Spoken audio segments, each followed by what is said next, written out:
కాళేశ్వరం ప్రాజెక్టుకు సంబంధించి సిడబ్ల్యూపీఆర్సీ ఇచ్చినటువంటి నివేదిక కావచ్చు, వాళ్ళు సందర్శించారు. దానికి సంబంధించి నివేదిక తయారు చేసి వెల్లడించినటువంటి అంశం సంబంధించి చూడొచ్చు. కాళేశ్వరంపై రేవంత్ సర్కారు కుట్రలు ఈ రోజుతో పటాపంచలయ్యాయి అనుకోవచ్చా మనం? గుడ్ మార్నింగ్ సురేష్ గారు. ముందుగా మీకు ప్యానెల్లో పాల్గొన్నటువంటి తిరుపతి రెడ్డి గారికి, టీ న్యూస్ ప్రేక్షకులకు అందరికీ కూడా నమస్కారాలు.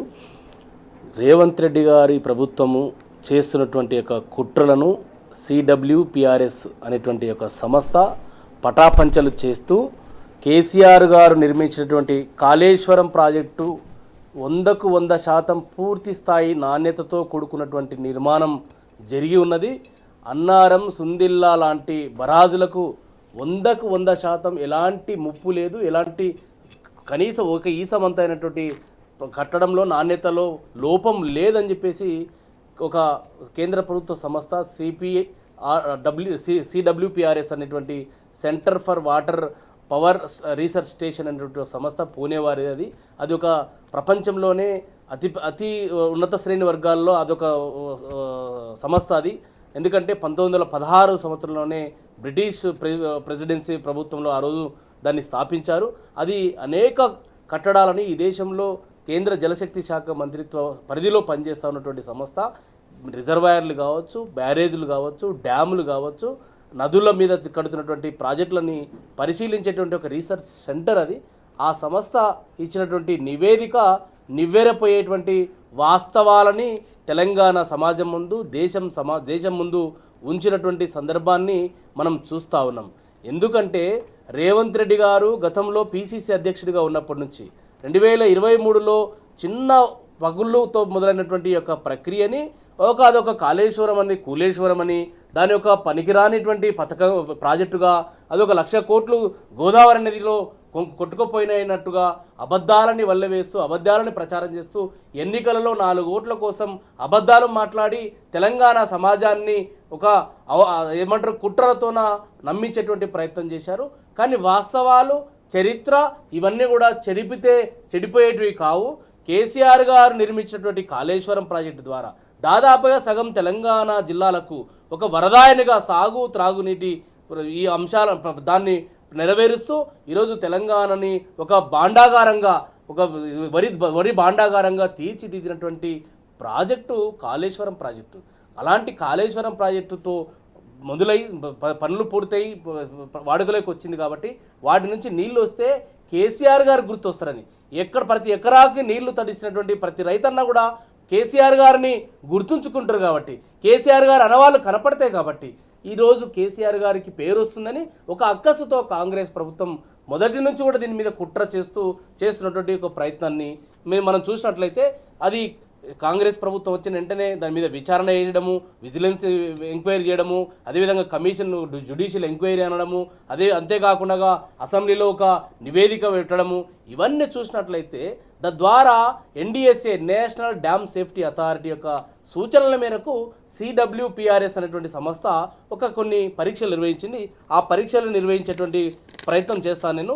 అది మేడిగడ్డ బ్యారేజ్లో ఒక 7వ బ్లాక్లో కొద్ది మాత్రమే కొంత లోపాలు ఉన్నాయి, దాన్ని సరిచేస్తే ఆ ప్రాజెక్టును వాడుకోలేక తీసుకురావచ్చు అని చెప్పినటువంటి పరిస్థితి చూసినట్లయితే, ఒకసారి అందులో భాగంగా పూణేలో ఉన్నటువంటి సిడబ్ల్యూపీఆర్ఎస్ ఆధ్వర్యంలో ఇటీవలే జీపీఆర్ అంటే గ్రౌండ్ పెనిట్రేటింగ్ రాడార్ అనేటువంటి ఒక వ్యవస్థ ద్వారా కొన్ని పరీక్షలు నిర్వహించారు. అదేంటంటే స్కానింగు, డ్రోన్ సర్వేలు, bore holes, geo technical, Jio physical, penetrating radar తదితర పరీక్షలు నిర్వహించి తద్వారా 3 బరాజులు కూడా పూర్తి స్థాయిలో వాడుకలోకి తీసుకురావచ్చు.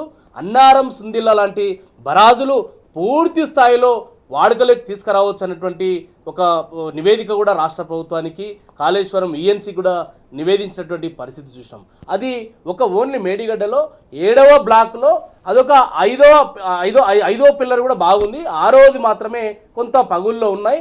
దాన్ని వాడుకలోకి తీసుకొచ్చి పరీక్షలు అన్నీ పూర్తయినాయి, దాన్ని రిపేర్లు చేసి వాడుకలోకి తీసుకురావచ్చు అనేటువంటి దానిలో కూడా కాంక్రీట్ నిర్మాణము, గేట్ల నాణ్యత, థిక్నెస్, కాంక్రీట్ సాంద్రత, గుణాత్మక మార్పులు లాంటి కోర్ నమూనాలను కూడా అధ్యయనం చేసి నివేదించినటువంటి పరిస్థితి చూసాం. కాబట్టి ఈ తాజాగా సిడబ్ల్యూపీఆర్ఎస్ ఇచ్చినటువంటి నివేదిక ద్వారా ఈ ప్రాజెక్టుని వాడుకలోకి తీసుకురావచ్చని ఈ రాష్ట్ర ప్రభుత్వానికి చెంప చెల్లు అనిపించే విధంగా నివేదించింది. దాన్ని మరి అమలు చేసి తక్షణమే మా party BRS party working president KTR గారు జూలై 5వ తారీఖు రోజునే ఈ యొక్క అన్నారం సుందిల్లా పంపులను ఆన్ చేసి తద్వారా ఎల్లంపల్లి ద్వారా తెలంగాణకు అన్ని మిడ్మానేరు, SRSP, అదేవిధంగా మల్లన్న సాగరు, రాజన్న సిరిసిల్ల లాంటి కొండపోచమ్మ సాగర్ లాంటి అన్ని ప్రాజెక్టులని రిజర్వాయర్లను నింపండి, తెలంగాణకి నీళ్లు సాగునీరు త్రాగునీరు ఇవ్వండి అని బీఆర్ఎస్ పార్టీ డిమాండ్ చేస్తే ముఖ్యమంత్రి రేవంత్ రెడ్డి గారు ఒక అబద్ధాలని మాట్లాడుతూ ఏం మాట్లాడినైనా అన్నారం సుందిల్ల పంపులను ఆన్ చేస్తే ఒకవేళ వరద వస్తే అది అన్నారం సుందిల్ల రిజర్వాయర్లు గోల కొట్టుకపోతే భద్రాచలం దగ్గర మొత్తం మునిగిపోయే అవకాశం ఉంది, 40 గ్రామాలు మునిగిపోయే అవకాశం ఉందని అబద్ధాలు మాట్లాడి తెలంగాణ మీద విషము చెబుతూ తన గురువు అయినటువంటి చంద్రబాబు నాయుడు గారికి గురుదక్షిణ ఇవ్వడం కోసం గోదావరి జలాలని కిందికి తీసుకెళ్లి అటు నుంచి పట్టిసీమ పంపులను ఆన్ చేయించి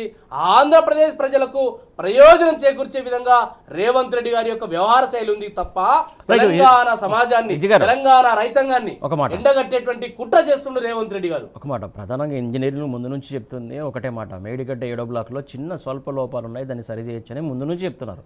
అయినప్పటికీ కూడా దాదాపు 3 సంవత్సరాల వరకు వస్తుంది కాంగ్రెస్ అధికారంలోకి వచ్చి. ఈ 3 సంవత్సరాలుగా పడవ పెట్టడానికి ముఖ్య రీజన్ ఏంటి అసలు?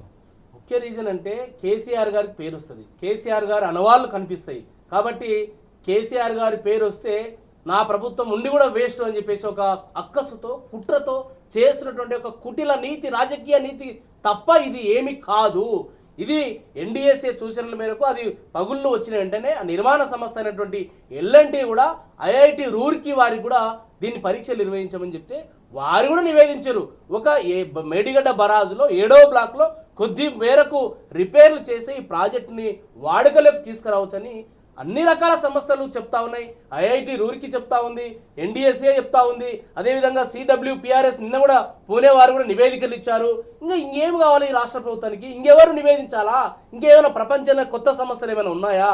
ఈ CWPRS అనేది ప్రపంచంలోనే అతిపెద్ద ప్రాజెక్టు కట్టేటువంటి సింధు నది మీద కట్టేటువంటి సింధులోని సుక్కూర్ అనేటువంటి బ్యారేజ్ నిర్మించినటువంటి చరిత్ర ఈ యొక్క సంస్థకు ఉన్నదండి. ఇంకేమి కావాలా?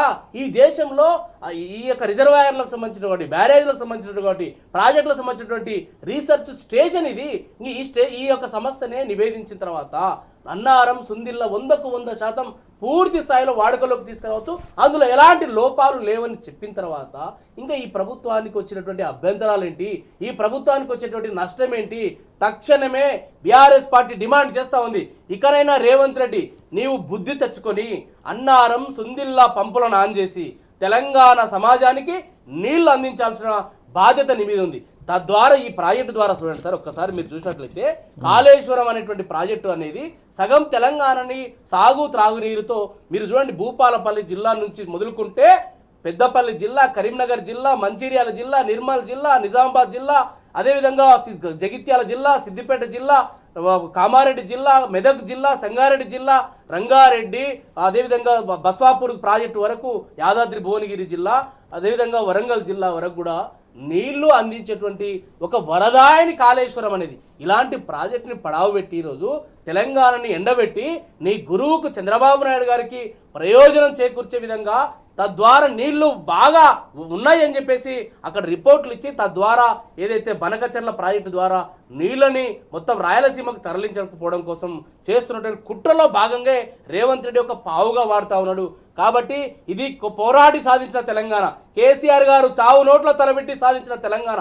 ఇలాంటి తెలంగాణని కాపాడుకునే బాధ్యత తెలంగాణ సమాజం మీద ఉంది. అందుకే బీఆర్ఎస్ చెప్తా ఉంది, మీరు పంపులు ఆన్ చేయకపోతే ప్రజాక్షేత్రంలోనే తేల్చుకుంటామని చెప్పేసి ఈ ప్రభుత్వానికి హెచ్చరిక చేస్తూ ఉన్నాం. కేటీఆర్ గారు చాలా స్పష్టంగా చెప్తా ఉన్నారు, తక్షణమే మీరు పంపులను ఆన్ చేయమని చెప్తా ఉన్నారు. ఆ పంపులను ఆన్ చేసి నీళ్లు ఇవ్వండి. మీరు ఎల్లంపల్లి ప్రాజెక్టును, ఎల్లంపల్లి అనేది కూడా వాళ్ళు చెప్తా మూర్ఖంగా మాట్లాడుతూ ఉన్నారు. ఎల్లంపల్లి అనేది కాంగ్రెస్ కట్టింది కదా అని. నీ కాంగ్రెస్ ఓన్లీ పునాది లేచి వెళ్ళిపోయింది, దానికి ఎలాంటి వ్యవస్థలు ఏర్పాటు చేయలేదు.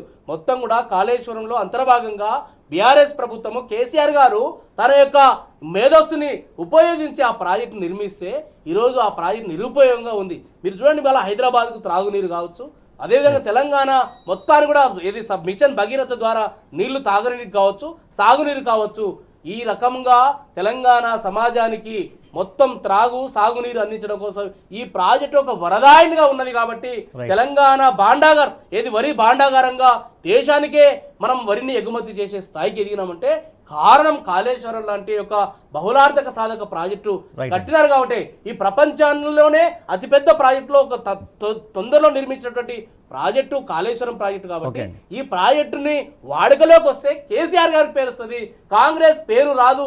ప్రతి పంట ప్రతి గింజ మీద కూడా కేసీఆర్ గారు అనేటువంటి 3 అక్షరాలు కనిపిస్తున్నాయి కాబట్టి రేవంత్ రెడ్డి గారి అక్కసుతో రాజకీయ ప్రేరేపిత కుట్రతో ఈ ప్రాజెక్టును పడావబెట్టిండు. తక్షణమే తెలంగాణ సమాజం డిమాండ్ చేస్తా ఉంది, బీఆర్ఎస్ డిమాండ్ చేస్తుంది ఈ ప్రాజెక్టును వాడుకలోకి తీసుకొచ్చి కేసీఆర్ గారికి తెలంగాణ సమాజానికి క్షమాపణలు చెప్పాల్సిన బాధ్యత ఈ కాంగ్రెస్ ప్రభుత్వం మీద రేవంత్ రెడ్డి మీద ఉందని చెప్పేసి సందర్భంగా తెలియజేస్తాం. రైట్ అండి, ఖచ్చితంగా బ్యారేజ్లన్నీ సేఫ్గా ఉన్నాయంటూ కూడా ఏదైతే CWPRS ఇచ్చినటువంటి నివేదిక ఆధారంగా మనం చెప్పుకోవచ్చు. ప్రధానంగా ఖచ్చితంగా సేఫ్గా ఉన్నాయి, వాడకంలోకి కూడా తీసుకోవచ్చు అని చెప్పేసి నివేదిక వెల్లడించింది. ఈ నేపథ్యంలో కాంగ్రెస్ సర్కారు మాత్రం ఇప్పటికైనా పడవ పెట్టకుండా ఆ వాడకంలోకి తీసుకురావాలి, వాడుకోవాలి. ఖచ్చితంగా ప్రాజెక్టులు చాలా కీలకమైనవి, తెలంగాణ సమాజానికి సాగునీరు కావచ్చు, తాగునీరు కావచ్చు చాలా ఉపయోగంలో ఉంటాయి అని చెప్పేసి చెప్తున్నటువంటి అంశం.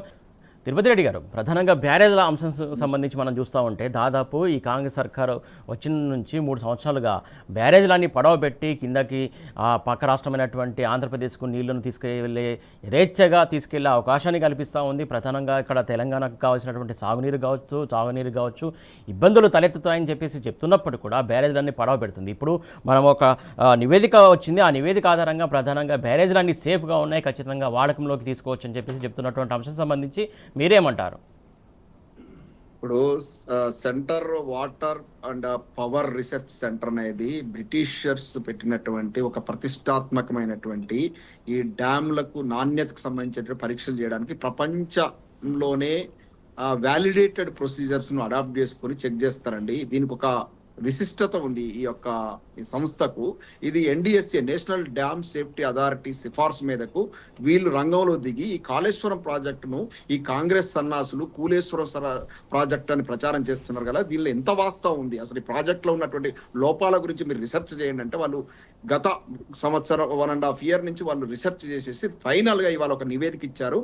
ఈ నివేదిక ప్రకారం ఓన్లీ మేడిగడ్డ బ్యారేజ్లో 7th బ్లాక్లో ఉన్నటువంటి ఆ 2 పిల్లర్లలో కొంత ఆ యొక్క కాంక్రీట్ విషయంలో కొంత నాణ్యత లోపం వల్ల అక్కడ చీలికలు వచ్చాయి. వాటిని 200-300 కోట్లతో రిపేర్ చేసుకోవచ్చు. అంటే ఇంచుమించుగా ఇంతకుముందు L&T సంస్థ కూడా అదే ఉంది. వాళ్ళు కూడా సంస్థ వాళ్ళు ఏదైతే ఈ ప్రాజెక్ట్ నిర్మించారో ఆ సంస్థ వాళ్ళు మేము ఫ్రీగా చేసిస్తామన్నారు. కానీ ఈ ప్రాజెక్టును ఏంటంటే ఇది పనికిరాని ప్రాజెక్ట్ అని చిత్రీకరించినట్లయితే కేసీఆర్ గారికి బ్యాడ్ నేమ్ వస్తుంది, బీఆర్ఎస్ ప్రభుత్వానికి పార్టీకి ఒక అప్రతిష్టను కట్టబెట్టేసి వీళ్ళు రాజ్యం ఏలుదాము ఇట్లాగే కంటిన్యూ చేద్దాం అనేటువంటి ఒక దురుద్దేశంతో చేసినటువంటి ప్రక్రియ. అది మోస్ట్లీ ఒక 5-6 నెలలు కనుక కాన్సన్ట్రేట్ చేస్తే ఆ ప్రాజెక్ట్ నిర్మించినటువంటి L&T సంస్థనే ఫ్రీ ఆఫ్ కాస్ట్తో మేము రిపేర్ చేస్తామని చెప్పిందండి. దీనిని అసలు పనికిరాని ప్రాజెక్ట్గా చిత్రీకరిస్తూ ఇది కనుక భారీ వరదలు వచ్చినట్లయితే ఈ ప్రాజెక్టులు మొత్తం సుందిల్ ఈ అన్నారం ఈ బ్యారేజ్లన్నీ కొట్టుకపోతాయి, మేడిగడ్డ బ్యారేజ్లు కొట్టుకపోతుంది, భద్రాచలం దగ్గర 40 గ్రామాలు మునుగుతాయని చెప్పేసి ఉన్నది లేనిది నోటికి ఎంతొస్తంత మాట్లాడి, ఎందుకంటే వీళ్ళు 6 గ్యారంటీలు ఎట్లయితే ఊదరగొట్టిరో ఈ విషయంలో కాళేశ్వరం ప్రాజెక్టుల వ్యతిరేక ప్రచారం కూడా అట్లా చేశారు. ఎందుకంటే రేవంత్ రెడ్డి గారు రావడంతోనే తను తీసుకున్నటువంటి టార్గెట్ ఏంటంటే కేసీఆర్ గారి ఆనమాలను తుడిచివేయడం. దాంట్లో ప్రధానమైనది ఈ యొక్క కాళేశ్వరం ప్రాజెక్టు. కాళేశ్వరం ప్రాజెక్టు గురించి అయితే విపరీతమైనటువంటి నెగిటివ్ ప్రచారం చేసినట్లయితే కేసీఆర్ గారికి అప్రతిష్ట మూత కట్టొచ్చు. ఈ కాళేశ్వరం ప్రాజెక్టు కనుక తెలంగాణకు వరప్రదాయని కానట్లయితే 2014 ముందు 40,000 మెట్రిక్ టన్నుల వరి ధాన్య ఉత్పత్తి మాత్రమే జరిగింది. మరి 2023 నాటికి 150,000 మెట్రిక్ టన్నుల ఉత్పత్తికి ఎందుకు పెరిగింది? మరి మా చిన్నప్పటి నుంచి కూడా, నేను మహబూబాబాద్ ప్రాంతానికి చెందిన వ్యక్తిని, మా చిన్నప్పటి నుంచి కూడా ఎప్పుడు కూడా ఎండాకాలం లోపల చెరువులు అలుకులు పోసినటువంటి పరిస్థితి మేము చూడలే. కానీ నేను అమెరికాలో ఉంటాను, ఎప్పుడు ఇండియాకు వచ్చినా కూడా మా చెరువు అలుకుపోస్తానే ఉంది. ఏంది 365 days ఎట్లా అలుకుపోస్తా ఉందంటే అది కాళేశ్వర జలాల ఫలితం. కాళేశ్వరం ప్రాజెక్టు యొక్క ఫలితం మనకు కళ్ళగట్టినట్టు కనపడతా ఉంది కదా. 40,000 మెట్రిక్ టన్నుల నుంచి 150,000 మెట్రిక్ టన్నులకు వరిధాన్యం దిగుమతి ఎట్లా పెరిగింది? ఏమన్నంటే వర్షాలు బాగపడ్డాయి అంటారు. అంటే కంటిన్యూస్ 9 ఏళ్ళు వర్షాలు బాగపడ్డాయా? ఇప్పుడు కాంగ్రెస్ ప్రభుత్వం రాగానే టంచర్గా వర్షాలు బంద్ అయినాయా? ఇవన్నీ అవన్నీ ఈ యొక్క కాళేశ్వరం ప్రాజెక్టులో సృష్టించినటువంటి కథనాలు. ఏం లేదు, నీళ్ళు ఇచ్చినట్లయితే, రైతాంగానికి నీళ్ళు ఇచ్చినట్లయితే ఏమవుతుంది, వరి నాట్లు వేస్తారు. వరి నాట్లు వేసినట్లయితే యూరియా ఇవ్వాలి, తర్వాత పంట పండుతుంది, ఆ పంట కొనాలి, తర్వాత సబ్సిడీ ఇవ్వాలి, ప్రతి క్వింటాలకు 500 రూపాయల సబ్సిడీ ఇవ్వాలి. ఇవన్నీ ఇచ్చే స్థితిలో లేదు. ఎందుకంటే రావడమే హైడ్రా అనేటువంటి కూల్చివేతల పర్వం, తర్వాత రకరకాల మార్పులు తీసుకొచ్చి రియల్ ఎస్టేట్ రంగం కుదేలు, ఆర్థిక వ్యవస్థ దివాలా తీసింది, ₹1 పెట్టుబడి రావట్లేదు. ఎందుకంటే కాంగ్రెస్ ప్రభుత్వం మీద ఎవరికైనా నమ్మకం ఉంటుందా? ఈ ఉన్నటువంటి పెట్టుబడులు కూడా విత్డ్రా చేసుకుంటారు, పక్క రాష్ట్రాలకు పరిశ్రమలు తగ్గిపోతున్నాయి, రాష్ట్ర ఇన్కమ్ పడిపోయింది. సరాసరి ప్రభుత్వం నడవడానికి, అంటే మన రాష్ట్ర ప్రభుత్వం నడపడానికి నెలకు 7 నుంచి 8 వేల కోట్ల అప్పు తీసుకొస్తే కానీ నడవని దుస్థితి. ఇక ఇవన్నీ ఈ దుస్థితిలోకి దిగజారినటువంటి రేవంత్ రెడ్డి గారి ప్రభుత్వంలో, ఇంత దుస్థితిలోకి దిగజారినటువంటి ఆర్థిక వ్యవస్థలో ఇక వాళ్ళు యూరియా ఎక్కడిస్తారు, పండిన పంటను ఎక్కడ కొంటారు, ఆ నీళ్ళు ఎత్తిపోయడానికి కావాల్సిన కరెంటును ఎక్కడ సప్లై చేస్తారు, ఇవన్నిటిని అధిగమించాలంటే కథం ప్రాజెక్టు కనుక గేట్లో పనిచేస్తే వచ్చే నీళ్ళు వచ్చినట్టు పోతాయి. ఆ పోలవరం ప్రాజెక్టు అక్కడ గురువు గారి గురుదక్షిణ కూడా తీసుకున్నట్టు, చంద్రబాబు గారి కళ్ళల్లో ఆనందం కూడా చూసినట్టు ఉంటుంది. కాబట్టి అక్కడ పోలవరానికి నీళ్లు పోతాయి, వాళ్ళు బ్రహ్మాండంగా ఈ వాటర్ను యూటిలైజ్ చేసుకుంటే మిగతావి బంగాళాఖాతంలో కలుస్తాయి. తెలంగాణకు మనకు తెలుసండి, మన తలాప్రబోతున్నటువంటి గోదావరి జలాలను ఎత్తిపోతల ద్వారానే మనం సద్వినియోగం తీసుకురాగలుగుతాం తప్ప మనకు గ్రావిటీతో వచ్చే పరిస్థితి లేదు. కాబట్టే కేసీఆర్ గారు ఆనాడు ఈ ఇంజనీర్ల సహకారంతో డిజైన్ చేసి ఇటువంటి అద్భుతమైనటువంటి ప్రపంచంలోనే అతి పెద్దదైనటువంటి కాళేశ్వరం ప్రాజెక్టు రూపకల్పన చేసిండు. దాని ఫలాలను మనం చూసినాం.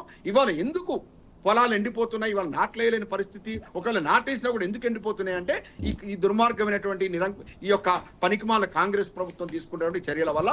మనకి ఇంతకుముందే ఇదే విషయాన్ని ఎన్ఐటి ప్రొఫెసర్ శర్మ గారు కూడా, వారు ప్రపంచంలో అనేక విశ్వవిద్యాలయాల లోపల విజిటింగ్ ప్రొఫెసర్గా పనిచేసిన నైపుణ్యం ఉంది. ఇంతకుముందు టీవీ డిబేట్లో కూడా వారు చెప్పారు, ఏమీ కాదు, సుందిళ్ళ ప్రాజెక్ట్కి ఏం కాదు, అన్నారం ప్రాజెక్ట్కి ఏం కాదు, ఎల్లంపల్లి ప్రాజెక్ట్కి ఏం కాదు, ఇవన్నీ కూడా అభూత కల్పనలు. ఈ అభూత కల్పనలతోనే రాష్ట్ర రైతాంగాన్ని, రాష్ట్ర ప్రజలను తప్పుదో పట్టిస్తుంది కాంగ్రెస్ ప్రభుత్వం. ఈ కాంగ్రెస్ ప్రభుత్వం అనేది నీళ్లు రైతాంగానికి ఇవ్వాలనేటువంటి చిత్తశుద్ధి లోపించింది కాబట్టి ఇటువంటి పనికిమాలిన వితండవాదం తీసుకొస్తా ఉంది. ఎందుకంటే సగర్వంగా 200-300 టీఎంసీల నీరు ప్రవహిస్తేనే తట్టుకొని నిలబడేటువంటి బ్యారేజ్లు ఈ ఎత్తిపోస్తే వచ్చేటువంటి 1-2 టీఎంసీలు కన్నెపల్లి పంప్ హౌస్ దగ్గర నుంచి మొన్నటిదాకా నీళ్లు ఉండే అక్కడ, అవి ఎత్తిపోస్తే ఈ మేడిగడ్డ దగ్గర మనం రిజర్వ్ చేయకుండానే నీటిని డైరెక్ట్ సుందిళ్లకు, తద్వారా మన అన్నారం ద్వారా ఎల్లంపల్లికి మనం లిఫ్ట్ చేసేటువంటి ఆస్కారం ఉండే, ఆ ఆపర్చునిటీ మొత్తం మిస్ చేయడం వల్లనే ఇవాళ రైతాంగం తీవ్ర నీటి ఎద్దడిని ఎదుర్కొంటా ఉన్నారు. రానున్న రోజుల సూపర్ ఎల్ నీళ్ళ ఎఫెక్ట్ వల్ల హైదరాబాద్కు తాగునీటి సమస్య కూడా ఏర్పడేటువంటి ప్రమాదం పొంచి ఉంది. వీటన్నిటిని అడ్రస్ చేయడం కోసమే ప్రతి ఎకరాకు సాగునీరు ఇవ్వడం, అదేవిధంగా హైదరాబాద్ నగరానికి తాగునీరు ఇవ్వడం, అదేవిధంగా ప్రధాన నగరాలైనటువంటి వరంగల్, ఇటువంటి కరీంనగర్ నగరాలకు తాగునీటిని ఇవ్వడం, ఈ లక్ష్యంతోనే కేసీఆర్ గారు ఇంత అద్భుతమైనటువంటి ప్రాజెక్టును రూపకల్పన చేసి నిర్మించడం జరిగింది. ఆ యొక్క కాళేశ్వరం యొక్క ఫలాలను రైతాంగానికి, తెలంగాణ ప్రజలు దూరం చేసినటువంటి దుర్మార్గమైనటువంటి అనైతిక ప్రక్రియకు ఈ కాంగ్రెస్ ప్రభుత్వం దోహదం చేసింది. ఇవాళ CWPRC సంస్థ ఇచ్చినటువంటి ఏదైతే నివేదిక ఉందో కాంగ్రెస్ ప్రభుత్వానికి చెంప దెబ్బ వంటిదని మనం ఘంటాపదంగా చెప్పవచ్చు. ఈ విషయాలన్నిటి నుంచి కూడా రాష్ట్ర ప్రజలకు వివరించాల్సినట్టు మనకు వివరిస్తేనే రాష్ట్ర ప్రజలు అర్థం చేసుకుంటారు. మున్ముందు ఈ కాంగ్రెస్ నాయకులు చెప్పేటువంటి బోగస్ మాటలను నమ్మకుండా మనం నిరోధించినట్లు అవుతుంది. రైట్ అండి, ఖచ్చితంగా. ఏదైతే విజయ్ గారు ప్రధానంగా ఏదైతే మరొక ఇంపార్టెంట్ వార్త చూస్తున్నాం, ఏదైతే మంత్రి గారి షాడో CCL అనే ఒక వార్త చూస్తున్నాం. ప్రధానంగా ఫైనాన్షియల్ డిస్ట్రిక్ట్ కేంద్రంగా వీళ్ళ యొక్క కార్యకలాపాలు జరుగుతున్నట్టు మనం చూస్తున్నాం. ఇందులో అధికారులు ఉన్నారంట, ప్రముఖులు ఉన్నారంట, చాలామంది కేంద్రంగా జరుగుతున్నటువంటి ఈ వ్యవహారం ఏంటి అనుకోవాలి? అసలు మనకు స్వాతంత్రం రాకంటే ముందు బ్రిటిష్ వారి పాలనలో దేశాన్ని ఒక సంస్థ ఏదైతే మన ఈస్ట్ ఇండియా కంపెనీ ఉన్నదో, ఈస్ట్ ఇండియా కంపెనీ వ్యాపారం పేరు మీద వచ్చి ఈ దేశంలో యొక్క మొత్తం సంపదని ఎలాగైతే కొల్లగొట్టిందో ఆ రకంగా పోరాడి సాధించినటువంటి తెలంగాణ అద్భుతంగా దేశంలోనే ఒక పేరుగాంచిన నంబర్ 1 స్థానంలో తీర్చిదిద్దినటువంటి తెలంగాణ హైదరాబాద్ను ఈరోజు కాంగ్రెస్ ప్రభుత్వం వచ్చి ఒక ఈస్ట్ ఇండియా కంపెనీ లాగా ఈరోజు పొంగులేటి శ్రీనివాసరెడ్డి గారు రాఘవ కంపెనీ వివిధ కంపెనీల్లో సెల్ కంపెనీల్లో షేర్లు పెట్టుబడులు పెట్టి వారి కంపెనీతో పాటు అనేక కంపెనీలతో ఈరోజు హైదరాబాద్ని ఒక చెరబట్టినటువంటి ఉదంతాలను మనం చూస్తూ ఉన్నాం. గతంలో బట్టి విక్రమార్క గారు ఇప్పుడు ఆనాడు CLP నాయకుడుగా పాదయాత్ర చేశారు తెలంగాణలో. పాదయాత్ర చేస్తూ కేసీఆర్ గారు 20 లక్షల ఎకరాల భూములను నిషేధిత జాబితాలో పెట్టారు. కాంగ్రెస్ అధికారంలోకి వచ్చిన వెంటనే మొత్తం నిషేధిత జాబితాను ఎత్తేస్తాము అని మాట్లాడినటువంటి ప్రభుత్వ పెద్దలు ఈరోజు అధికారంలోకి వచ్చిన తర్వాత మళ్ళీ ఈరోజు నీ పొంగులేటి శ్రీనివాసరెడ్డి గారు రెవెన్యూ శాఖ మంత్రులు వారు ఒక షాడో సీఎంగా ఈ రాష్ట్రంలో అవతారం ఎత్తుతూ చేస్తున్నటువంటి ప్రక్రియ ఉదంతాలను మనం చూసినట్లయితే ఒకసారి చూడండి, 20 లక్షల గతంలో ఉంది అని వాళ్ళే చెప్పారు. ఈరోజు దాదాపుగా 96-97 లక్షల ఎకరాలని 22A జాబితాలో నిషేధిత జాబితాలో పెట్టారంటే దాని వెనుక ఉన్నటువంటి మర్మం ఏంటి అంటే ఈ హైదరాబాద్లో ఉన్నటువంటి హైదరాబాద్ కావచ్చు, రంగారెడ్డి కావచ్చు, మన సంగారెడ్డి కావచ్చు, మేడ్చల్ మల్కాజిగిరి కావచ్చు, ఈ 3-4 జిల్లాలలో వారి యొక్క మనుషులు రిటైర్డ్ ఎంఆర్ఓలు, రిటైర్డ్ ఆర్డీఓలు, రిటైర్డ్ జాయింట్ కలెక్టర్లు, రిటైర్డ్ కలెక్టర్లు అంటే చాలామంది ఒక ప్రణాళికాబద్ధంగా ఒక ప్లాన్డ్గా ఒక హైరార్కీని మెయింటైన్ చేస్తూ హైదరాబాద్లో ఒక ఫైనాన్షియల్ డిస్ట్రిక్ట్లో అద్దాల మేడలో వాళ్ళకు కార్పొరేట్ ఆఫీస్ని ఓపెన్ చేసి దానికి రిటైర్ అయిన వాళ్ళు వచ్చి సబ్ రిజిస్ట్రార్లుగా కావచ్చు, జిల్లా రిజిస్ట్రార్లు కావచ్చు, వివిధ హోదాలలో రిటైర్ అయినటువంటి ఆఫీసర్లని రిక్రూట్ చేస్తూ ఎట్లా ఇప్పుడు ఎవరైనా ఇంజనీరింగ్ కావచ్చు, MBA అయిపోయిన వాళ్ళు ఉద్యోగానికి ఎట్లయితే ఇంటర్వ్యూలకు వెళ్తారో ఆ రకంగా ఇంటర్వ్యూలను నిర్వహిస్తూ వారి యొక్క సామర్థ్యం ఏంటి, వారికి ఉన్నటువంటి అనుభవం ఏంటి అనేటువంటి ఒక వివిధ కోణాలలో చూస్తూ వారు రిక్రూట్ చేసుకుంటూ ఎవరి అందిన కాడికి దీంట్లో అందిన హస్తం ఎవరిది ఏంది, ఎవరికి ఏ రకమైనటువంటి అవగాహన ఉన్నది భూముల మీద, ఏ రకమైన ఆర్డర్లు రాస్తారు వీళ్ళు, ఎలా లిటిగేషన్ భూముల మీద ఎవరికి అవగాహన ఉంటుంది, వీళ్ళందరినీ సెలెక్టెడ్గా రిక్రూట్ చేసుకొని వారి ద్వారా ఈరోజు హైదరాబాద్లో ఉన్నటువంటి హైదరాబాద్ చుట్టూ ఉన్నటువంటి భూములను చెరబట్టేటువంటి పరిస్థితి ఉంది. వారు చాలా ప్లాన్డ్గా ఒక పద్ధతి ప్రకారంగా మొదటగా వెళ్తారు. ఏ గ్రామ పరిధిలో ఏ రెవెన్యూలో ఏ భూములు విలువైనటువంటి భూములు వాటిని ఎట్లా కొలగొట్టాలి అని చెప్తే ఆ ప్రభుత్వ పెద్దల యొక్క సూచన మేరకు రెవెన్యూ అధికారులు 22Aలో పెట్టడము, లేదా ఇది ప్రభుత్వ భూమి అని చెప్పేసి చెప్పడము, తద్వారా మధ్యవర్తుల ద్వారా ప్రభుత్వ పెద్దల దగ్గరికి వచ్చి ఇది 50-50 లేకుంటే 70-30 మేరకు ఈ యొక్క పంపిణీ జరుగుతూ ఉన్నటువంటి పరిస్థితులు చూస్తూ ఉన్నాం. కోకొల్లలుగా చూస్తున్నాం. ఈరోజు హైదరాబాద్ సరిహద్దులు మొత్తం అన్ని జిల్లాల్లో ఏ రకంగా ప్రజలు 22Aలో మా భూములని, మా ఇండ్లని, మా ప్లాట్లని 22Aలో నిషేధిత జాబితాలో పెట్టారని ఉద్యమాలు చేస్తూ ఉన్నారో చూస్తూ ఉన్నాం మనం. కాబట్టి ఇప్పుడు CCILA కావచ్చు, స్టాంప్స్ అండ్ రిజిస్ట్రేషన్ ఆఫీసులు కావచ్చు, ఇవన్నీ కూడా బ్రిటిషర్ల కాలం నుంచి కూడా నాంపల్లిలో ఉన్నటువంటి కార్యాలయాల్లో పనిచేస్తూ ఉన్నాయి. ఎవరు కూడా ఆ కార్యాలయంలోకి వెళ్ళి చొరబడి పనులు చేసేటువంటి పరిస్థితి లేదు గతంలో. కానీ వాళ్ళు ఏం నడుస్తూ ఉంది, ఈ రెవెన్యూ కోర్టుల్లో ఎక్కడెక్కడ కేసులు నడుస్తున్నాయి, ఏ సర్వే నంబర్లో ఎంత ఎక్స్టెంట్ ఉన్నది అనేటువంటి వివరాలను చూసి వారి యొక్క ఆఫీస్కి, కోకాపేటలో ఉన్నటువంటి ఆఫీస్కి వచ్చి అక్కడ సెటిల్మెంట్లు అయిపోయిన తర్వాత అక్కడ CCILA ఇచ్చే ఆర్డర్లు కావచ్చు, సచివాలయంలో ఇచ్చేటువంటి జీవోలు కావచ్చు, స్టాంప్స్ అండ్ రిజిస్ట్రేషన్ శాఖలో జరిగేటువంటి పనులు కావచ్చు, ఇక్కడ డ్రాఫ్ట్ అయిపోయి అక్కడికి వెళ్తూ ఉన్నాయి. అంటే ఇది ఒక ప్లాన్డ్గా పద్ధతి ప్రకారంగా చేస్తూ ఉన్నారు. ఈ రకంగా చేస్తూ ఉన్నారు. కొంతమంది భూ యజమానులు దారిలోకి రాకపోతే వారి యొక్క భూములకి దౌర్జన్యంగా బుల్డోజర్లను పంపడం, వారి భూములకి రౌడీలను పంపడము, గుండాలను పంపడము, దౌర్జన్యంగా భూ ల్యాండ్ గ్రాబర్లను పంపి భూమిని కబ్జా చేసుకునే కుట్ర చేయడము, అది కూడా లొంగకపోతే వారి మీద అక్రమ కేసులు పెట్టడం. ఈ రకంగా హైదరాబాద్లో ఉన్నటువంటి రంగారెడ్డి, సంగారెడ్డి, మల్కాజ్గిరి జిల్లా పరిధిలో ఉన్నటువంటి భూములను చెరబట్టేటువంటి ఒక ప్రయత్నాలు జరుగుతూ ఉన్నాయి, పనులు జరుగుతూ ఉన్నాయి. ఒక మాట విజయ్ గారు, ప్రధానంగా ఇక్కడ ఏదైతే ఇంకొక మాట కూడా చూసుకున్నట్లయితే ప్రైవేట్ వ్యక్తులకి 2 నుంచి దాదాపు 5 లక్షల వరకు జీతాలు ఇస్తున్నారట. అక్కడ అంగన్వాడీ వాళ్ళకి జీతాలు లేక, ఆశా వర్కర్లకు జీతాలు లేక వాళ్ళు అరిగోసపడుతున్నారు, వాళ్ళు ఇబ్బంది పడుతున్నారు. అటు రిటైర్డ్ ఉద్యోగులకు వాళ్ళకి సెటిల్మెంట్ రాక, వాళ్ళకి పెన్షన్ రాక, వాళ్ళు ఆసుపత్రులు పాలవుతున్నా కూడా పట్టించుకున్నటువంటి పరిస్థితి. ఈ ప్రైవేట్ వ్యక్తులకి ఇంత జీతాలు ఇవ్వడం ఎందుకోసం అనుకోవాలి? అసలు ఏం జరుగుతుంది అనుకోవాలి రాష్ట్రంలో? అంటే వారికి కావాల్సినటువంటి ఫైల్స్ని క్లియర్ చేయడం కోసం వారి ఎందుకంటే రిటైర్ అయినటువంటి కొద్దిమంది ఉద్యోగులు ఉంటారో వారికి అందేవేసిన చెయ్యి ఏ రకంగా తిమ్మిని బమ్మిని చేయాలా, ఉన్నది లేంది ఉన్నట్టు ఇట్లా క్రియేట్ చేసి ఒక జీవోలో ఆర్డర్లు ఎట్లా తయారు చేయాలా, ఎట్లా తయారు చేసి లీగల్గా ఇరకకుండా ఉంటాము అనేటువంటి వ్యక్తులని ఐడెంటిఫై చేసి రిక్రూట్ చేసుకుంటారు. కాబట్టి వారికి ఆ స్థాయిలో స్కిల్ ఉంది కాబట్టి అది జీతాలు అది చాలా పీనట్ లాగా ఇస్తున్నారు. 2-3 లక్షలు అనేది చాలా పీనట్. అది వారికి ఏది మన ఐరీస్తో ఎంట్రీ వాళ్ళకు ఏది ఆషమాషిగా ఇట్లా లాక్ ఓపెన్ చేసే, డోర్ ఓపెన్ చేసే ఏది కాదు. వారు ఎవరైతే సెలెక్టెడ్ పీపుల్స్ లోపలికి రావాలో కార్పొరేట్ ఆఫీసులకి ఐరీస్తోన వాళ్ళని ఆ లాక్లు పెట్టి ఐరీస్ లాక్స్తో వాళ్ళని ఓపెన్ చేసి లోపలికి తీసుకెళ్ళి ఆ రకమైనటువంటి ఒక పటిష్టమైన భద్రతతో ఒక ప్లాన్డ్గా ప్రణాళికాబద్ధంగా ఈ యొక్క దోపిడీ చేస్తూ ఉన్నటువంటి పరిస్థితులు చూస్తూ ఉన్నాం.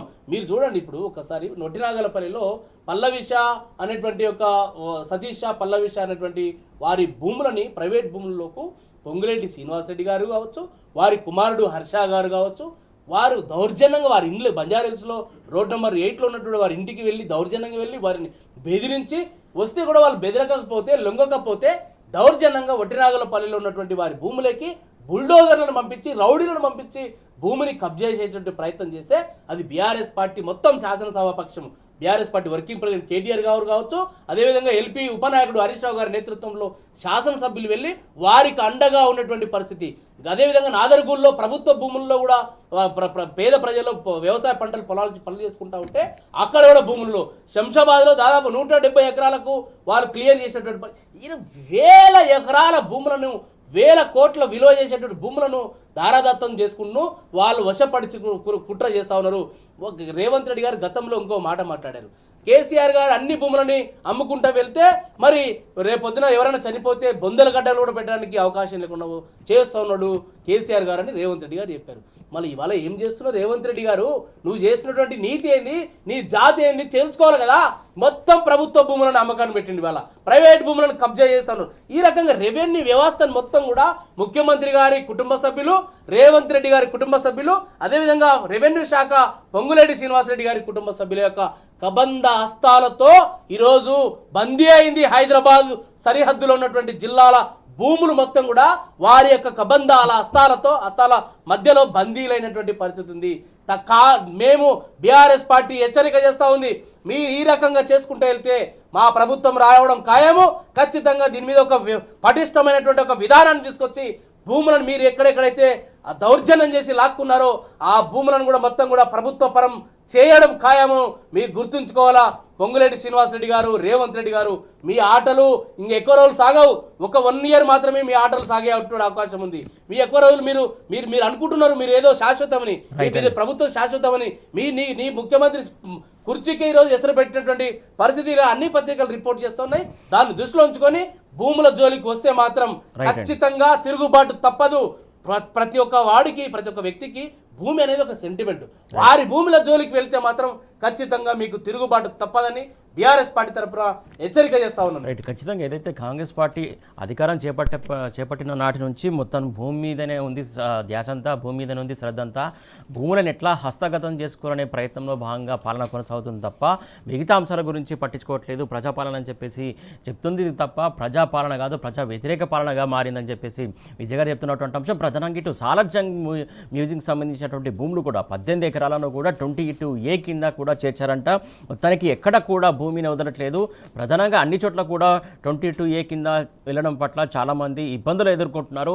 అసలు వారి యొక్క వారసత్వంగా వచ్చినటువంటి ఆస్తులు కావచ్చు, భూములు కావచ్చు, అవి కూడా 22A కింద వెళ్ళడం పట్ల చాలా నిరాశ నిస్పృహలకు లోనవుతున్నారు. చాలా బాధపడుతున్నటువంటి అంశాలు మనం రోజు చూస్తున్నాం ప్రధానంగా.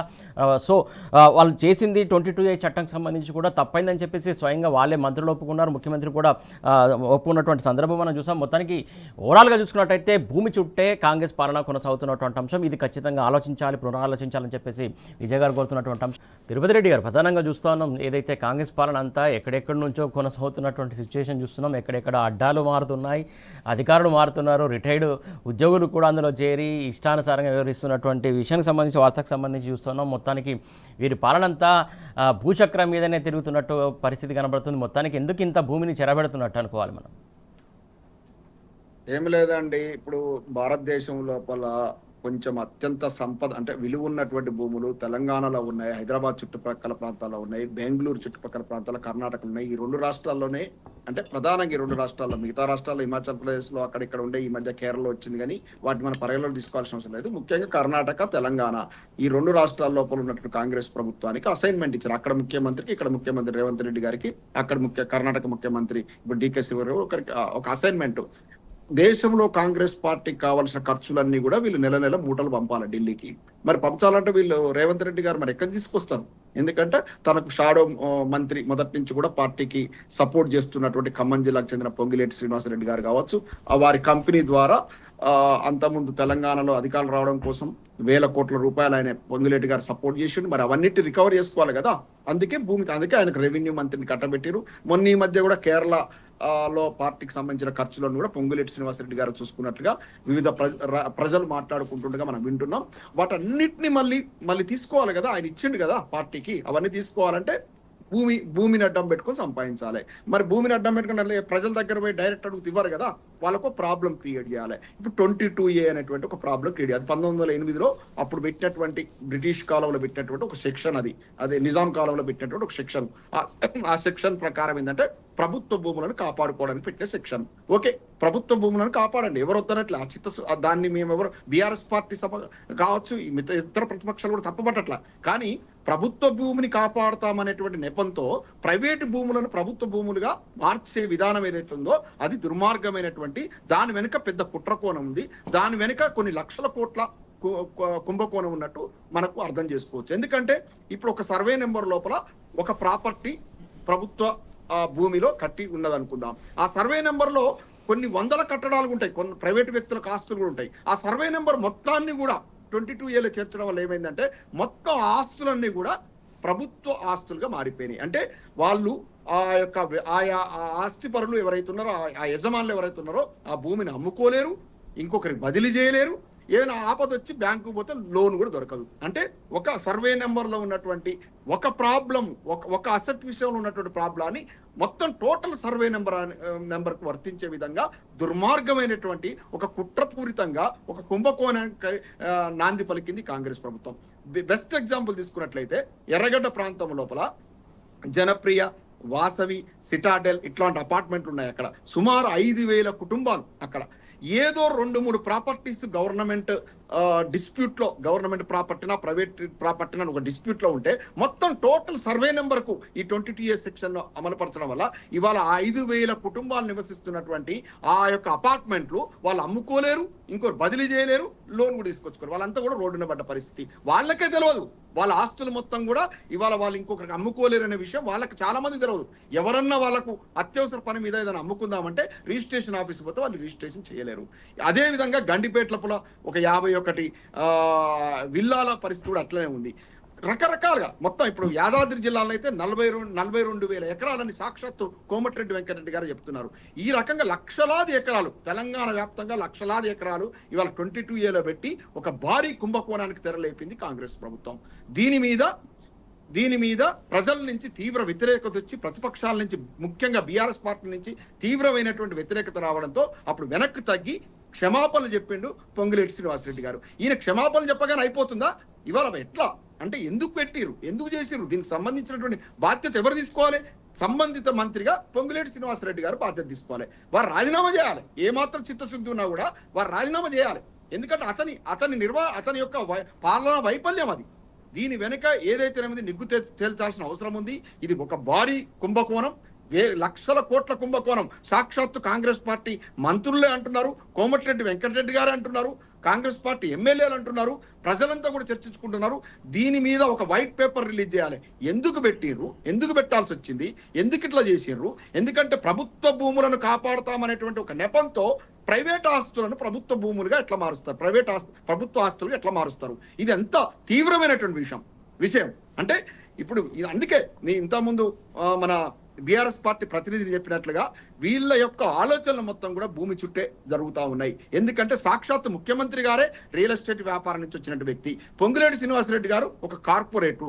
భారతదేశం యొక్క సంపద అంతా కూడా ఏ విధంగానైతే ఆదాని అంబానీ చేతుల్లో అట్లా కబంధ హస్తాల లోపల చిక్కుకుపోయిందో, ఇక్కడ కూడా తెలంగాణలో కూడా ఈ కార్పొరేట్, ఈ సూడో ముఖ్యమంత్రి కావచ్చు, ఏదో షాడో ముఖ్యమంత్రి, సూడో ముఖ్యమంత్రి కావచ్చు, అతని ఆ మంత్రి ఆధీనంలోని ఉన్నటువంటి కంపెనీ ఈ యొక్క కబంధ హస్తాల చిక్కుకుపోయింది. తెలంగాణ రాష్ట్రం దివాలా తీసే పరిస్థితి వచ్చింది ఇవాళ. ఎందుకంటే హైదరాబాద్ అనేది తెలంగాణకు గుండెకాయ. హైదరాబాద్ లోపల హైడ్రా దెబ్బతోనే రియల్ ఎస్టేట్ రంగం కుదేలైపోయింది. ఇప్పుడు 22A వల్ల రిజిస్ట్రేషన్ మొత్తం అయిపోయి రాష్ట్ర ఆదాయం పడిపోతుంది. హైదరాబాద్లో ఆదాయం పడిపోయినట్లయితే ఆ ప్రభావం మొత్తం తెలంగాణ రాష్ట్రం మొత్తం మీద పడుతుంది. ఎందుకంటే ముఖ్యంగా ఎన్ఆర్ఐస్ సంవత్సరానికి 4-5 లక్షల కోట్లు రెమిటెన్స్ రూపంలో హైదరాబాద్లో పెట్టుబడులు వస్తున్నాయి. ఇప్పుడు అవన్నీ ఆగిపోయినాయి. ప్రతి ఒక్కరు అభద్రతా భావానికి గురవుతున్నారు. ఇక్కడ హైదరాబాద్లో ఇన్వెస్ట్ చేసినట్లయితే రేపు ప్రభుత్వం తీసుకున్నటువంటి ఇట్లాంటి అనాలోచిత చర్యలు, ఇట్లాంటి కుట్ర కోణంలో చేసేటువంటి చర్యలు, ఇట్లాంటి కుంభకోణాలకు సంబంధించిన చర్యలు చేయడం వల్ల మా ఆస్తులకు ప్రమాదం ఏర్పడుతుంది. ఎందుకు అంటే ఒక అభద్రతా భావం వచ్చినట్లయితే ఉన్న వాళ్ళ ఆస్తులు అమ్ముకొని బయటికి వెళ్ళిపోతారు. కాబట్టి ఇలా హైదరాబాద్లో రియల్ ఎస్టేట్ రంగం కుదేలైపోయింది. ఈ ప్రభావం తెలంగాణ రాష్ట్రం మొత్తం కూడా ఆర్థిక వ్యవస్థ మీద పడతా ఉంది. అందుకే ఇవాళ మనకు రావాల్సినటువంటి ఆదాయం రావట్లేదు. కాబట్టి లోటు బడ్జెట్ ఏర్పడ్డది. నిన్నటిదాకా కేసీఆర్ గారి ప్రభుత్వం లోపల ఉన్నటువంటి ఒక అభివృద్ధి రంగంలో దూసుకుపోయినటువంటి తెలంగాణ ప్రగతి అంతా కూడా ఇవాళ నేల వైపు చూస్తూ ఉంది. ఇవాళ మొత్తం తెలంగాణ రాష్ట్రం మొత్తం దివాలా తీసి ప్రతి నెల 7 నుంచి 8 వేల కోట్లు అప్పు తీసుకొస్తే కానీ కనీసం జీతభత్యాలు ఇవ్వలేని పరిస్థితికి వచ్చిందంటే ఈ యొక్క కాంగ్రెస్ ప్రభుత్వం యొక్క వైఫల్యం, అవినీతి ప్రజ్వరిల్లడం, భారీ కుంభకోణాలు, భూమి చుట్టూ భూమి కొన్ని వందల ఎకరాలు, కొన్ని వేల ఎకరాల ల్యాండ్ బ్యాంకును సంపాదించుకుంటున్నారు కాంగ్రెస్ పార్టీ పెద్దలంతా కూడా, ప్రభుత్వ పెద్దలంతా. దీని మీద మొత్తం నిగ్గు తెల్లాల్సిన అవసరం ఉంది. ప్రజలంతా కూడా కళ్ళు తెరవాల్సిన అవసరం ఉంది. ప్రజలందరికీ కూడా మనలాంటి మేధావులు కావచ్చు, ఈ జర్నలిస్టులు కావచ్చు, వీళ్ళందరూ కూడా జనాలను జాగృతం చేయాల్సినటువంటి ఆవశ్యకత ఎంతైనా ఉంది. లేదంటే తెలంగాణ మునగడం ఖాయం. హైదరాబాద్ దివాలా తీసిందంటే తెలంగాణ రాష్ట్రం మొత్తం కూడా దివాలా తీసినట్లు అవుతుంది. రేపు వచ్చేటువంటి పరిపాలకులు మళ్ళా కేసీఆర్ గారు అధికారంలోకి వచ్చినా కూడా చాలా కష్టసాధ్యం అవుతుంది సంక్షేమ పథకాలు అందించాలంటే. ఎందుకంటే కేసీఆర్ గారు టెన్యూర్లో హనుమంతుడి గుడి ఉందో లేదో కానీ ప్రతి ఇంటికి సంక్షేమం అందింది. ప్రతి ఒక్కరు లబ్ధిదారులుగా ఉండే ఇవాళ అటువంటి పరిస్థితిని పూర్తిగా దిగదార్చినటువంటి ఈ కాంగ్రెస్ ప్రభుత్వం నైతిక బాధ్యత వహించాలి.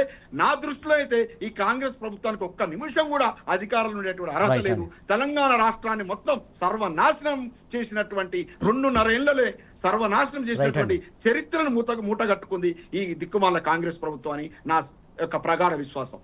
రైట్. తిరుపతి గారు చెప్తున్నట్టు ఖచ్చితంగా మొత్తానికి కాంగ్రెస్ పాలన అంతా అస్తవ్యస్తంగా మారింది. ప్రధానంగా ప్రతి పేదవాడు కూడా ఇబ్బంది పడుతున్నాడు, భూముల విషయంలో కావచ్చు. లేకపోతే విజయ్ గారు ప్రధానంగా ఇంకొక వార్త చూస్తున్నాం. ముఖ్యంగా ఏదైతే సొంత ఇంట్లో కుంపటి సరిదిద్దుకోలేని వ్యక్తి పాలన ఎట్లా పాలిస్తాడు ముఖ్యమంత్రి హోదాలో, అలాగే మిగతా వాళ్ళందరినీ ఎట్లా సంతృప్తి పరుస్తాడు, ప్రధానంగా ప్రతిపక్షాన్ని కూడా ఎలా ఎదుర్కొంటాడనే అంశం సిఎల్పిలో చర్చకు వచ్చినట్టు తెలుస్తుంది. దానికి సంబంధించి మీరేమంటారు? ఇది ఒక అడుగు ముందుకేసి అసలు ఇదంతా చర్చ ఎందుకు వచ్చిందంటే ఫస్ట్ ముద్దాయి దీంట్లో రేవంత్ రెడ్డి గారు. ఎందుకు చెప్తా ఉన్నమాట అంటే మొన్న పరకాలలో జరిగినటువంటి సభలో రేవూరి ప్రకాష్ రెడ్డి గారిని వచ్చే ఎన్నికల్లో భారీ మెజార్టీతో గెలిపించని చేతులెత్తి, అంతకుముందు సంగారెడ్డిలో జగ్గారెడ్డి గారు నెక్స్ట్ మీకు కాబోయే నాయకుడు, మీరు ఆయన పోటీ చేయించాలా, ఆయనకు ఓట్లు వేయాలని గెలిపించాలని అనేటువంటి మాటలు కూడా మాట్లాడారు. ఈ రకంగా ముఖ్యమంత్రి గారు తన వ్యక్తిగత ఎజెండాని ముందుంచుకొని తన యొక్క ప్రాబల్యాన్ని పెంచుకోవడం కోసం ఈ రకమైనటువంటి ఒక కుటిల రాజకీయ నీతికి తెరలేపినటువంటి పరిస్థితి. కాంగ్రెస్ పార్టీ విధానాల పట్ల ఆయన సంపూర్ణమైన అవగాహన లేదని నేను అనుకుంటా ఉన్నా. ఎందుకంటా ఉన్నంటే ఎవరైనా కాంగ్రెస్ పార్టీలో ఎమ్మెల్యేగా టికెట్ రావాలంటే అది రాష్ట్ర పార్టీ చేతిలో ఉండదు, అది హైకమాండ్ చేతిలో ఉంటుంది. దానికి ఒక స్క్రీనింగ్ కమిటీ ఉంటుంది. స్క్రీనింగ్ కమిటీ వడబోతల తర్వాత central election authority election committee ఉంటుంది. అక్కడ కూర్చొని వాళ్ళు డిసైడ్ చేస్తారు. వారు ఇచ్చేటువంటి లిస్టే ప్రామాణికం అవుతుంది. కానీ రేవంత్ రెడ్డి గారు ఒకవైపు ఈ రకంగా అనౌన్స్ చేసుకుంటూ వెళ్తా ఉన్నాడు. దాన్ని అక్కడ ఆబ్వియస్లీ అక్కడ సాధారణంగా వాళ్ళు చాలా సంవత్సరాలు 4-5 సార్లు వాళ్ళ మదర్ గారు కొండా సురేఖ గారు, సుస్మిత తల్లి గారు ప్రాతినిధ్యం వహించారు. కాబట్టి అలా ఎలా చేస్తారు, ఇది మాకు చెప్పకుండా మేము కూడా ఇక్కడ పోటీలో ఉన్నాము, దాన్ని కూడా దృష్టిలో ఉంచుకొని చేయాలని ఆ అమ్మాయి ఏదో మాట్లాడింది. దాని తర్వాత వచ్చినటువంటి ప్రకంపన ఈరోజు మొత్తం కూడా రాష్ట్ర కాంగ్రెస్ పార్టీని ప్రభుత్వ యొక్క పీటలు కూడా కదిలేటువంటి పరిస్థితి ఏర్పడింది. వాళ్ళు అనుకుంటా ఉన్నారు దీని ద్వారా మా యొక్క బల నిరూపణ చేసుకోవాలని ముఖ్యమంత్రి వర్గీయులు ప్రయత్నం చేసి ఘోరంగా విఫలమైనటువంటి పరిస్థితి చూసినాం. దాదాపు 45-48 మంది ఎమ్మెల్యేలకు స్వయాన ప్రభుత్వ పెద్దలు ఫోన్లు చేసి, ముఖ్యమంత్రి గారి కుటుంబ సభ్యులు ఫోన్లు చేసి మీరు ఖచ్చితంగా వెళ్ళండి, మీ పాత ఫైల్స్ ఉన్నాయి కదా ఆ ఫైల్స్ క్లియర్ చేసుకోండి. కాకపోతే మొత్తం 60 మందిగా అంటే ఇంక 20 మందిని వదిలేశారా లేకుంటే వాళ్ళు వాళ్ళకి ఖచ్చితంగా తెలుసు కదా మద్దతు ఇయ్యరని అనుకున్నారా? అంటే వారు కొంత సహాయం చేసి ఎవరెవరైతే బలహీనంగా ఉంటారో, ఎవరైతే కొత్తగా కాంగ్రెస్ పార్టీలోకి వెళ్ళి మీరు చూడండి, నిన్నగాక సిఎల్పిలో పెట్టినటువంటి మీటింగ్లో 17 మంది శాసనసభ్యులు ఒకరిద్దరు తప్ప అందరూ కూడా కొత్తగా పార్టీలోకి వెళ్ళి రేవంత్ రెడ్డి గారి ద్వారా టికెట్లు తీసుకొని డబ్బులు తీసుకొని గెలిచినటువంటి వాళ్ళే తప్ప ఏది సాంప్రదాయ కాంగ్రెస్ పార్టీలో పనిచేసి వాళ్ళు కాంగ్రెస్ పార్టీ కోసం నిలబడేటువంటి వ్యక్తులు ఎవరు లేరు అక్కడ. ఒకరిద్దరు ఉన్నట్టు నాకు అనిపిస్తూ ఉంది. మిగతా రిమైనింగ్ అందరూ కూడా రేవంత్ రెడ్డి గారు తీసుకొచ్చినటువంటి పక్క పార్టీ నుంచి వెళ్ళి అక్కడ ఎమ్మెల్యేలు గెలిచిన వాళ్ళే తప్ప వేరే వాళ్ళు కాదు. నిన్న నమస్తే తెలంగాణ కావచ్చు, టీ న్యూస్ కావచ్చు, కథనాలు దీని మీద మాట్లాడితే నేను మా బలం రేవంత్ రెడ్డి బలం 17 మంది అయినా ఎమ్మెల్యేలు 40 మందికి ఫోన్లు చేస్తే 48 మందికి ఫోన్లు చేస్తే ఎంతమంది వచ్చారని పత్రికలు బీఆర్ఎస్ సంబంధించినటువంటి వాళ్ళు కావచ్చు, ప్రతిపక్షాలు కావచ్చు, మిగతా సభ్యులు కావచ్చు మాట్లాడితే వీళ్ళు నిన్న మళ్ళొకసారి సీఎంఓ నుంచి ఫోన్లు చేసి సిపిఆర్ఓలు వాళ్ళందరూ రంగంలో దిగి నోట్ పంపించి మళ్ళీ కొద్దిమంది అంటే 4 విప్పులు వెళ్ళారండి. 4 విప్పులు వెళ్ళారు. దాంట్లో ఒక రెండోసారి ఎమ్మెల్యేగా పోటీ చేసిన వ్యక్తికి చేస్తే అన్న నీదేదో ఫైల్ ఉంది కదా అని చెప్పి 6 నెలల నుంచి 1 ఇయర్ నుంచి తిరుగుతూ ఉంటే ఆ ఫైల్ని పట్టించుకునేటువంటి ప్రభుత్వము ఇమ్మీడియట్ ఒక ప్రెస్ మీట్తో కోట్ల విలువ చేసే ఫైల్స్ క్లియర్ చేసుకుంటా ఉన్నారు ఇవాళ ఎమ్మెల్యేలు. ఆ ప్రయోజనాల కోసం చేస్తూ ఉన్నారు తప్ప రేవంత్ రెడ్డి మీద ప్రేమ కావచ్చు ఇంకా ఏదో ఇది లేదనే విషయం తెల్లమైపోయింది. ఈరోజు హైకమాండ్ కూడా తెలిసిపోయింది రేవంత్ రెడ్డి గారి యొక్క ప్రాబల్యం ఏంది. ఎంత చూడండి సార్, ఒకటి ఎవరైనా భారతదేశంలో స్వాతంత్రం వచ్చినప్పటి నుంచి ఇప్పటి వరకు కూడా ఉమ్మడి ఆంధ్రప్రదేశ్లో కావచ్చు, వివిధ రాష్ట్రాల్లో కావచ్చు, ప్రభుత్వ అధినేత మీద నేరుగా విమర్శలు చేసినటువంటి మంత్రులు కావచ్చు, ఎమ్మెల్యేలు కావచ్చు, ఎవరైనా ఉన్నారా? తక్షణమే 1 నిమిషంలోనే వాళ్ళని ఎక్స్పెల్ చేసేటువంటి నేపథ్యం చరిత్ర ఉండేది. మరి వాళ్ళ కుటుంబంలో సభ్యులు, నీ క్యాబినెట్లో ఉన్నటువంటి ఒక మంత్రి కుటుంబ సభ్యురాలు రేవంత్ రెడ్డి మీద, రేవంత్ రెడ్డి కుటుంబం మీద, దోపిడీ మీద బహాటంగా స్పందించి మాట్లాడితే ఒక్క మంత్రివర్గంలో ఒక మంత్రి అయినా స్పందించారండి? ఒక్కరైనా రేవంత్ రెడ్డి గారిని వెనుకేసుకొచ్చారండి? మా ముఖ్యమంత్రి ఎట్లా మాట్లాడతారు అని ఒక్క మంత్రి అయినా మాట్లాడారా? అని అర్థమైంది కదా. కాబట్టి ఈ రాష్ట్ర ముఖ్యమంత్రి మంత్రివర్గ సహచరుల యొక్క విశ్వాసాన్ని కోల్పోయిండు, ఈ రాష్ట్ర ప్రజల విశ్వాసాన్ని కోల్పోయిండు, ఈ రాష్ట్రాన్ని పార్టీ నుంచి గెలిచినటువంటి ఎమ్మెల్యేల విశ్వాసాన్ని కోల్పోయినటువంటి ముఖ్యమంత్రి ఒక్క క్షణం కూడా నువ్వు ఉండడానికి అర్హత లేదు, నీకు అంత సీన్ లేదని నీ హైకమాండ్కు చూడండి. వాళ్ళు చూడండి, మొత్తం మీనాక్షి నటరాజన్ గారిని ఒక రిపోర్ట్ అడిగింది హైకమాండ్, ఏం జరుగుతుంది తెలంగాణలో, రేవంత్ రెడ్డి మీద ఇంత మాట్లాడితే ఒక్క మంత్రి కూడా మాట్లాడట్లేరంటే. ఇంకొకటి ఆ పైపెచ్చుగా కాంగ్రెస్ పార్టీ వీళ్ళన్ని విషయాల మీద ఇప్పుడు మీరు చూడండి, అధికారంలోకి వచ్చిన తర్వాత ఆదిలాబాద్ జిల్లా కావచ్చు, మహబూబ్నగర్ జిల్లా కావచ్చు, వనపర్తి జిల్లా కావచ్చు, నల్లగొండ జిల్లా కావచ్చు, ఖమ్మం జిల్లా కావచ్చు, మెదక్ జిల్లా కావచ్చు, అన్ని జిల్లాల్లో క్రమశిక్షణ కమిటీ రోజు రివ్యూలు పెడుతుంది, రోజుకొకరికి నోటీసులు ఇస్తూ ఉంది. అంటే కాంగ్రెస్ ప్రభుత్వం ఉండి పార్టీలో క్రమశిక్షణ రాహిత్యము ఏ రకంగా ఒక్కటే మాట చెప్తండి. మొన్నటి వరకు పాప పెద్ద ఆయన 1978 నుంచి కాంగ్రెస్ పార్టీలో ఉన్నాడు. ఎవరు? గౌరవ చిన్నారెడ్డి గారు. తెలంగాణ టీఆర్సీసీ అనేటువంటి సంస్థను పెట్టి తెలంగాణ గొంతు విప్పినటువంటి నాయకుడు ఎవరు? చిన్నారెడ్డి గారు. అలాంటి చిన్నారెడ్డి గారు సీనియర్ మోస్ట్ ఎమ్మెల్యే, సీనియర్ మంత్రి అయినా ఆయన ఎవరు 1978 అంటే రేవంత్ రెడ్డి గారు ఆయన ఎన్నికలకు ఆల్రెడీ రాసినటువంటి నేపథ్యం ఉన్నటువంటి నాయకుడు. ఆయన మొన్నటి వరకు క్రమశిక్షణ కమిటీకి చైర్మన్ చేసిన ఈ తెలంగాణలో క్రమశిక్షణ కమిటీ చైర్మన్ గా చేసిన వ్యక్తికి క్రమశిక్షణ కమిటీ నోటీసులు ఇవ్వడం అంటే ఇది అర్థం చేసుకోవాలి. ఈ ప్రభుత్వము కాంగ్రెస్ పార్టీ ప్రజలలో విశ్వాసం కోల్పోయింది కాబట్టి చెప్తాం. ఇంకోటి సార్, ఇప్పుడు ఇంతమందికి నోటీసులు ఇచ్చినటువంటి క్రమశిక్షణ కమిటీ మరి కాంగ్రెస్ పార్టీ హైకమాండ్ యొక్క నిర్ణయమా లేకుంటే పిసిసి నిర్ణయమా? సిఎల్పిలో ఎమ్మెల్యేలు వెళ్ళి ఒక మంత్రి మీద రాజీనామా చేయాలని, ఒక మంత్రి మీద ఆరోపణలు చేయడం అంటే ఇది వారి పార్టీ నిర్ణయించుకోవాలి, వారి పార్టీ తేల్చుకోవాలి. వాళ్ళ పార్టీ నాయకుల మీద చేసిన ఆరోపణలు తేల్చుకోలేనటువంటి ఒక నిస్సహాయ స్థితిలో కాంగ్రెస్ నాయకత్వం ఉంది. అందుకోసమే ఇది ఈ తెలంగాణ రాష్ట్రానికి కేసీఆర్ గారు బీఆర్ఎస్ పార్టీ శ్రీరామ రక్ష. ప్రజలు ఎదురు చూస్తున్నారు, ఎప్పుడు ఎన్నికలు వచ్చినా బీఆర్ఎస్ పార్టీని అఖండ మెజార్టీతో గెలిపించడం కోసం ప్రజలు, తెలంగాణ సమాజం చూస్తూ ఉంది. రైట్ అండి, తిరుపతి రెడ్డి ఫైనల్గా కంక్లూజన్ ప్లీజ్. ప్రధానంగా ఇక్కడ చూసుకున్నట్టయితే మొత్తానికి తెలంగాణ సమాజం కావచ్చు, తెలంగాణలో కావచ్చు, ప్రతి ఒక్కరు విశ్వాసం కోల్పోయింది కాంగ్రెస్ పార్టీ కావచ్చు, ముఖ్యమంత్రి కావచ్చు అనేది కీలకంగా రైజ్ చేశారు విజయ్ గారు. దీని గురించి మీరేమంటారు? ఇప్పుడు కొండా సుస్మితా పటేల్ ముఖ్యమంత్రి గారి మీద ఒక సంచలనమైన వ్యాఖ్యలు చేసింది. ఏమనంటే, నువ్వెవరివయ్యా ఇక్కడ వచ్చేసి పరకాల లోపల సీట్ డిక్లేర్ చేయడానికి, 2 సంవత్సరాల తర్వాత వచ్చేటువంటి ఎలక్షన్ కు ఇప్పుడే రేవూరి ప్రకాష్ రెడ్డి గారికి సీట్ ఎట్లా నిర్ణయిస్తావు? సంగారెడ్డిలోనేమో సెంట్రల్ ఎలక్షన్ కమిటీ నిర్ణయిస్తుందని చెప్తావు. మా చేతుల్లో ఏం లేదు, మీరుండాలన్నా జగ్గారెడ్డి గారు లేకపోతే మీ మిస్సెస్ ఉండాలనేది సెంట్రల్ ఎలక్షన్ కమిటీ నిర్ణయిస్తుంది, నా చేతుల్లో ఏం లేదని చెప్తావు. అదే పరకాలకు వచ్చేమో దానికి విరుద్ధంగా 2 సంవత్సరాల ముందే వచ్చే ఎన్నికల లోపల రేవూరి ప్రకాష్ రెడ్డి గారిని బ్రహ్మాండమైన మెజార్టీతో ఎట్లా గెలిపించాలని ఎట్లా చెప్తావు? యాక్చువల్ అక్కడి నుంచి నేను కాంగ్రెస్ పార్టీ యొక్క అధిష్టానం మద్దతుతో నేను పోటీ చేయాలనుకుంటున్నాను, ఇప్పుడే ఎట్లా చెప్తావు? ఇక్కడ నువ్వెవరు డిసైడ్ చేయడానికి అని ఆమె క్వశ్చన్ చేసింది. చేస్తే ఏం చేశారు, ఇమ్మీడియట్ గా రేవంత్ రెడ్డి గారి మద్దతుదారులు అంటూ కొంతమంది బయటకు వచ్చేసి రేవంత్ రెడ్డి గారికి మన్నన పొందడం కోసం బయటకు వచ్చేసి ఆమె ఒక చిన్న పిల్లకాకి గామ మాటలకు సానిటీ ఏంది, ఆమె ఎట్లా మాట్లాడుతుంది, ముఖ్యమంత్రి గారి మీదనే మాట్లాడుతుందా, ఇంత పెద్ద రేవంత్ రెడ్డి గారి మీదనే మాట్లాడుతుందా, అది తప్పు కదా అని అంటున్నారు. మరి ఆమెకు అసలు పార్టీలో సభ్యత్వం లేదని వీళ్ళే అంటున్నారు. పార్టీకి సంబంధం లేని వ్యక్తి అంటున్నారు.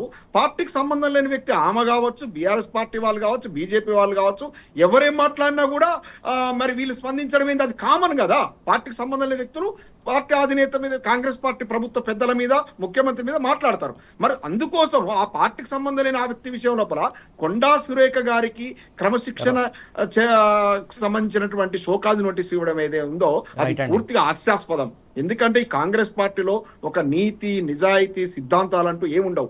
ఇక్కడ ఒక ముఖ్యమైన విషయం అండి మీ దృష్టికి తీసుకొస్తున్నా. అసలు భారతీయురాలే కానటువంటి, భారత పౌరసత్వమే లేనటువంటి ఝాన్సీ రెడ్డి అనేటమని తీసుకొచ్చేసి ఏకంగా టీపీసీసీ ఉపాధ్యక్షురాలుగా చేసినటువంటి ఘనత ఈ దిక్కుమాలిన తెలంగాణ కాంగ్రెస్ పార్టీకే దక్కింది. నేను యాక్చువల్గా గత ఎన్నికల లోపల పాలకుర్తి ఆస్పిరెంట్ గా ఉంటి, ఎందుకంటే ఈ రేవంత్ రెడ్డి అనేటువంటి వ్యక్తిని 14 ఏళ్ళు భుజస్కంధాల మీద మోసినటువంటి ఒక ఎన్ఆర్ఐ సెల్ కన్వీనర్ నేను. ఆయన చెప్తేనే అక్కడ పోటీ చేయాలంటే పాలకుర్తి నుంచి, అప్పుడు నేను ఓకే అని సన్నద్ధమైన. నేను నాతో ఖర్చు పెట్టించి నీ మొత్తం పార్టీని బలోపేతం చేసి అయిన తర్వాత దాన్ని కొన్ని కోట్లాది రూపాయలకు ఝాన్సీ రెడ్డి, ఆమె ఎప్పుడు కాంగ్రెస్ పార్టీలో సభ్యత్వం లేదు, భారత పౌరసత్వమే లేదు, ఆమెకు అమ్ముకున్నారండి టికెట్. ఇక ఆమెకు సిటిజన్షిప్ లేదని నేను రుజువు చేసిన తర్వాత దిక్కుదోచిన పరిస్థితి లోపల ఇదే పొంగులేటి, ఇదే రేవంత్ రెడ్డి గారు వీళ్ళంతా కలిసి ఆమె కోడలు, ఆ పిల్ల 26 ఏళ్ళ పిల్ల, ఆమెకు రాజకీయాలు తెలివేం తెలవు, అమెరికాలో ఉన్న పిల్లని అప్పటికప్పుడు దించి, ఎందుకంటే పైసలు తీసుకున్నారు కదా. ఇవాళ చిన్నారెడ్డి గారు ఆరోపించింది కరెక్ట్ అండి. ఆయన ఏమన్నాడు, సోనియా గాంధీ గారు ఈ చిన్నారెడ్డి గారిని గెలిపించుకరమని రేవంత్ రెడ్డి గారికి అసైన్మెంట్ ఇస్తే ఆ టికెట్ కూడా మేఘారెడ్డికి అమ్ముకున్నారండి. చిన్నారెడ్డి లాంటి ఇవాళ మహబూబ్నగర్ జిల్లాలో నికార్స్ అయినటువంటి కాంగ్రెస్ నాయకులు ఎవరండి? ప్రతిపక్షం ఉన్నప్పుడు కాంగ్రెస్ పార్టీ కాపాడుకున్నది సంపత్ కుమార్, వంశీచందర్ రెడ్డి, చిన్నారెడ్డి తదితర నాయకులు. ఇవాళ వాళ్ళ పరిస్థితి ఏందండి? ఇవాళ ప్రభుత్వంలో ఏమైనా పదవి ఉందా, పార్టీలో ఏమైనా పదవి ఉందా? కాబట్టి ఇలా అచ్చ కాంగ్రెస్ కు పచ్చ కాంగ్రెస్ కు అమ్మాయి బాగానే అన్నది సుస్మితా పటేల్, ఇక ఒక పెద్ద పోరాటమే జరుగుతోంది. ఈ యొక్క అలజడి వల్ల, ఈ యొక్క పరిస్థితుల వల్ల త్వరలో ముఖ్యమంత్రి మార్పు అనివార్యం. మాకు ఇండియన్ ఓవర్సీస్ కాంగ్రెస్, నేను ఇక అమెరికాలో కాబట్టి వాళ్ళ ద్వారా వచ్చిన సమాచారం ప్రకారం రాబోయే 2-3 నెలల లోపల ముఖ్యమంత్రి మార్పు ఇక్కడ తథ్యం. అందుకే అధిష్టానం ఆదేశం మేరకే రేవంత్ రెడ్డి గారి మీద గొంతులు లేస్తున్నాయి. రాజగోపాల్ రెడ్డి గారు ఎమ్మెల్యేలంతా ఎందుకు ఎదురు తిరుగుతున్నారంటే అధిష్టానం ఆదేశంతో చేస్తున్నారు. రాబోయే రోజుల లోపల ఈ కాంగ్రెస్ పార్టీ పుట్టిముడిన ఖాయం. పూర్తిగా ప్రజలకు ఏం చేయాలనేటువంటి సంగతిని మార్చి రాజకీయాలు చేస్తున్నారు. ఈయన ఏజ్ కున్ను కేసీఆర్ గారి ఏజ్ కింద అండి. రేవంత్ రెడ్డి గారు కేసీఆర్ గారి మీద ఇష్టం ఉంటే మాట్లాడచ్చు, సుస్మితా పటేల్ మాత్రం రేవంత్ రెడ్డి గారి మీద మాట్లాడద్దా? ఈ మొత్తం కార్యక్రమానికి ఆద్యం పోసిన వ్యక్తే రేవంత్ రెడ్డి. క్రమశిక్షణ చర్యలు కాంగ్రెస్ పార్టీకి చిత్తశుద్ధి రేవంత్ రెడ్డి గారికి వ్యతిరేకంగా తీసుకోవాలి, రేవంత్ రెడ్డి గారికి క్రమశిక్షణ నోటీస్ ఇవ్వాలి. ఇక్కడ నేనేం కొండా సురేఖమని సమర్థించట్లా, తిరుపతి రెడ్డి గారు సమయం ఇచ్చిపోయింది ప్లీజ్. రేవంత్ రెడ్డి గారు కదా. ఓకే అండి, thank you so much Tirupati Reddy గారు, thank you so much Vijay గారు, థ్యాంక్ యూ అండి. మొత్తం చూస్తున్నాగా ఖచ్చితంగా కాంగ్రెస్ పార్టీ చేస్తున్న అరాచకాలకు ప్రజలంతా గమనిస్తున్నారు. ఖచ్చితంగా రానున్న రోజుల్లో గుణపాఠం చెప్తారని చెప్పేసి చెప్తున్నటువంటి అంశం